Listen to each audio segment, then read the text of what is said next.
بسم الله الرحمن الرحيم الحمد لله رب العالمين والصلاة والسلام على رسول الله وعلى آله وأصحابه وعلى التابعين لهم بإحسان إلى يوم الدين.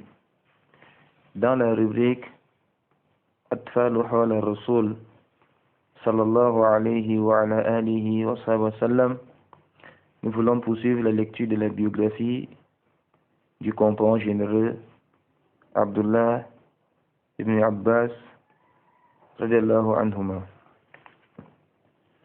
Nous avons, si vous vous souvenez, parlé de son effort, son djihad. Et il faut enlever dans l'esprit la conception du mot djihad des détracteurs de l'islam qui présentent ce djihad comme une lutte armée. Le djihad, c'est tout effort dans le sentier d'Allah. Celui qui étudie, c'est l'effort. Abdullah Omar ibn Khattab disait Ma jahadtu nafsi mujahadatu ala ikhlas. Je n'ai jamais livré avec mon âme une bataille rude comme le fait d'être sincère, c'est-à-dire de cultiver la pureté du culte, le fait d'œuvrer pour la face d'Allah et non pas pour un intérêt mondain ou par ostentation. Il faut bien planter le décor. Il s'agit de l'effort de manière générale. Si Allah a prescrit pour nous, nous voulons avancer. Ibadatun wa zuhdun. Ici, on parle de sa dévotion et de son ascétisme. Le zuhd, l'ascétisme, consiste à se départir de tout ce qui te distrait dans la marche vers Allah, dans la marche vers le paradis. Tout ce qui peut te distraire de ça, tu dois mettre ça de côté. À ce moment-là, tu es un ascète.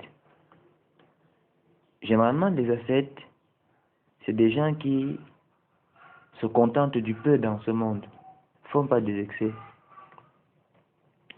Et l'ascétisme est agréable.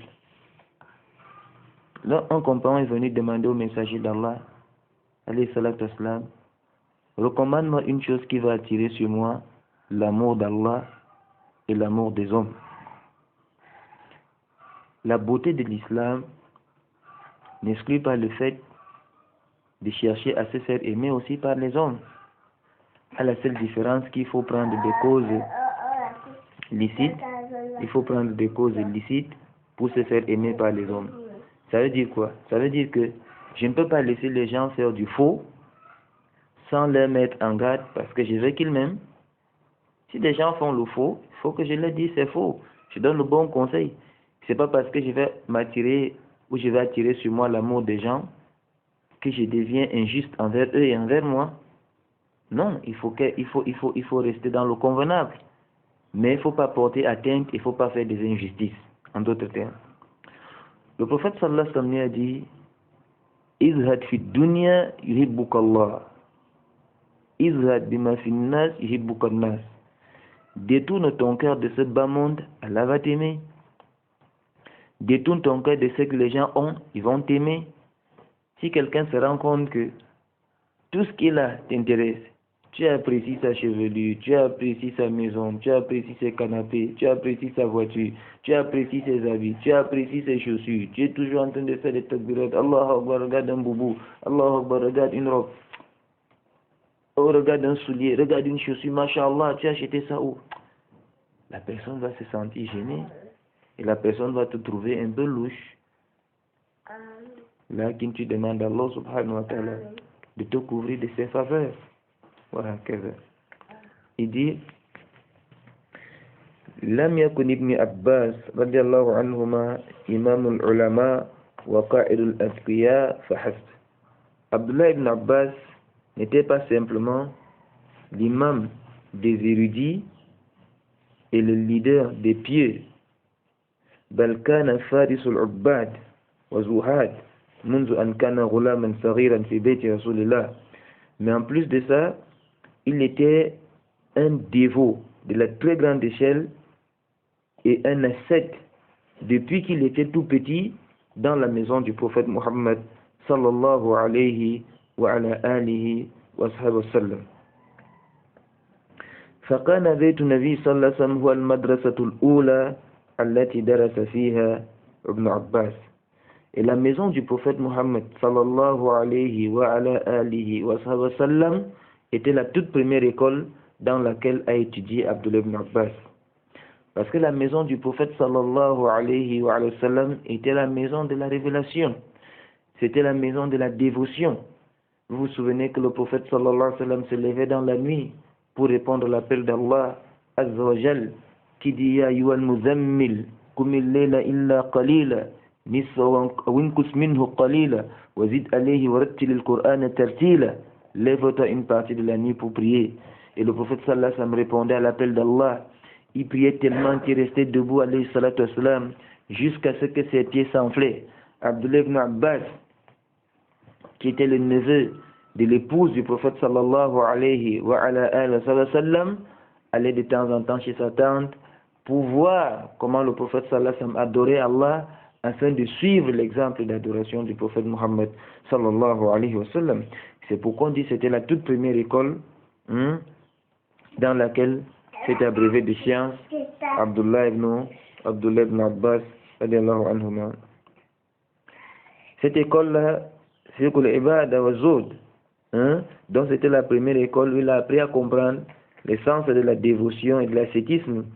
فَكَيْفَ لَا يَكُونُ فَارِسًا عَلَى أَمْرٍ وُلِدَ عَلَى يَدَيْهِ وَرُبِّيَ فِي حُضْنِهِ. Et comment est-ce qu'il ne va donc pas être le leader d'une histoire dans laquelle il est né et, n'est-ce pas, c'est-à-dire dans laquelle il a été éduqué? C'est une figure de style qui dit qu'il a grandi entre la poitrine du prophète sallallahu alayhi wa sallam, c'est-à-dire il le serrait tout le temps, dont il était en contact permanent avec le messager d'Allah et il imitait le messager d'Allah sallallahu alayhi wa sallam. Qal ibn Abi Malik ou Malika, celui-ci dit سيبت ابن عباس من مكة إلى المدينة فكان إذا نزل قام شطر الليل يرتل ويكثر في ذلك التسبيح. J'ai voyagé avec Abdullah ibn Abbas de la Mecque à la Médine. Si on s'arrêtait, à l'époque les gens n'avaient pas de voiture, donc le voyage durait des jours pour quitter de la Mecque à la Médine. Il dit quand on prenait une pause au cœur de la nuit, Abdullah ibn Abbas priait la moitié de la nuit. C'est-à-dire se tenait debout pour prier la moitié de la nuit et il exaltait la pureté d'Allah subhanahu wa ta'ala. Il lisait le Coran. وكان ابن عباس مع هذا يترك كل عزيز عنده في سبيل إبادة أو طاعة حتى ولو كان عينيه. Et dans cette lancée, Abdullah ibn Abbas abandonnait tout ce qui lui était cher. Il mettait ça de côté au détriment, c'est-à-dire pour l'adoration. Même s'il fallait perdre sa vue, même s'il fallait perdre quoi que ce soit, il était toujours dans la dévotion. Vous savez, quelqu'un a quand même besoin, tu vas protéger ta santé, tu vas protéger ta vue, mais il était capable de se donner la mort pour adorer Allah subhanahu wa ta'ala. فعندما سقط الماء في عيني ابن عباس, lorsque de l'eau bizarre là s'est versée dans ses yeux, وذهب بصره, il a perdu sa vue, أتوا الذين ينقبون العيون ويسيلون الماء منها. Des gens qui traitent la vue et qui étaient des spécialistes sont venus vers Abdullah ibn Abbas. Ils ont dit خلي بيننا وبين عينيك نسيل ماءهما ولكنك تمكث 5 أيام لا تصلي يعني قائما. Ils ont dit nous on va te traiter, on va essayer de remédier à ce problème, mais à condition que tu passes 5 jours sans prier. C'est-à-dire sans prier debout. Vous avez vu parfois les gens quand on opère la cataracte et tout ça, ils ne peuvent pas prier debout. Ils prient assis. Ils ne peuvent pas se prosterner puisqu'il a subi une opération. Il y avait des spécialistes dans ces choses. Ils ont dit à Abdullah ibn Abbas, tu vas rester 5 jours sans prier debout, c'est-à-dire, mais nous, on peut te traiter. Il a dit, Faqal ibn Abbas, la wallahi, je ne peux pas passer 5 jours sans prier, sans faire une rakat. Summa qal, inni hudathatu annahu min man taraka salat wahida muta'ammidan laki Allah azza wa jal wa huwa alayhi ghadban. Abdullah ibn Abbas a appelé ce hadith que celui qui abandonne une seule rakat, une seule prière, va rencontrer Allah courroucé contre lui. وَلَقَدْ كَانَ ابن عباس سريع الدمع فياض العينين حتى خط تلك الدموع تحت عينيه خطوطا. Et Abdullah ibn Abbas, il pleurait abondamment à cause de la crainte d'Allah subhanahu wa ta'ala. Il versait facilement les larmes. Si bien qu'il pleurait beaucoup, au point de laisser apparaître, n'est-ce pas, c'est-à-dire comme des rails de chemin de fer, n'est-ce pas, c'est-à-dire des traces. Tellement, c'est-à-dire, il versait les larmes, il versait abondamment de larmes, que ça a laissé, n'est-ce pas, des traces sur ses joues. قال Taous, un imam de Tabi'in, disait ما رأيت أحدا أشد تعظيما لحرمات الله من ابن عباس والله لو أشاء إذا ذكرته أن أبكي لبكيت. Taous dit, je n'ai jamais vu dans ma vie quelqu'un qui respecte les caractères sacrés d'Allah Azzawajal plus qu'Abdullah ibn Abbas. Et Allah nous dit dans le Coran وَمَنْ يُعَزِّمْ شَعَائِرَ اللَّهِ فَإِنَّهَا مِنْ تَقْوَى الْقُلُوبِ. C'est-à-dire celui qui respecte les caractères sacrés d'Allah, cela fait partie de la piété des cœurs. Aïcha radiallahu anha ardaha, elle dit كان النبي صلى الله عليه وسلم يحدثنا ونحدث. Le prophète sallallahu alayhi wa sallam échangeait avec ses épouses, il cause, il échange, n'est-ce pas? Il cause, il échange avec ses épouses, il s'amuse.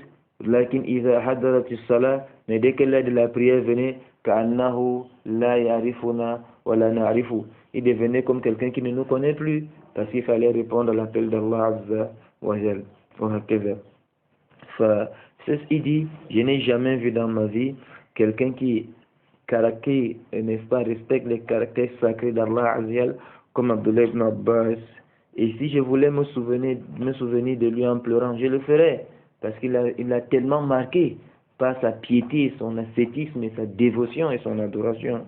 وقال أبو رجاء, quant à celui-ci dit كان هذا الموضوع من ابن عباس يعني مجل الدموع كان الشراق البالي.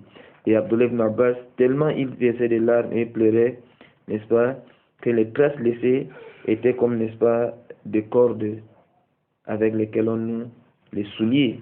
Tellement il pleurait beaucoup, hein, Rabbi rahimahullah wa radiyallahu anhuma wa ardahuma wa hakaza. Inch'Allah Rahman, nous allons nous arrêter ici et en priant Allah subhanahu wa ta'ala de faire de cette assise une assise d'adoration et non pas une assise de distraction, et qu'Allah subhanahu wa ta'ala imprègne dans nos cœurs l'amour de ses pieds prédécesseurs afin qu'il soit pour nous un modèle. Car même si je ne peux pas être exactement comme quelqu'un, comme les gens pieux, il faut que j'essaye d'imiter les gens pieux, car l'imitation, la ressemblance des gens pieux est en soi-même un honneur, parce que c'est les hommes qui bâtissent. Il faut avoir pour modèle les gens grands, les gens bien. La biographie de ces gens-là fait partie de la religion. Comme disaient les pieux prédécesseurs, Al-Qasas Junudullah, jusqu'à ce qu'Abdullah ibn Chouf, Al-Qasas Junudullah, c'est-à-dire les récits constituent l'armée d'Allah. Imam Abu Hanifa disait L'Uanatari'a ala sirati salihin ahabbu ilayya min muzakara masail al-fiqhiyya. Lire dans la vie des gens pieux, faire des recherches dans la biographie des gens pieux est plus aimé pour moi que de réviser quelques points dans le fiqh. Wallahu a'lam.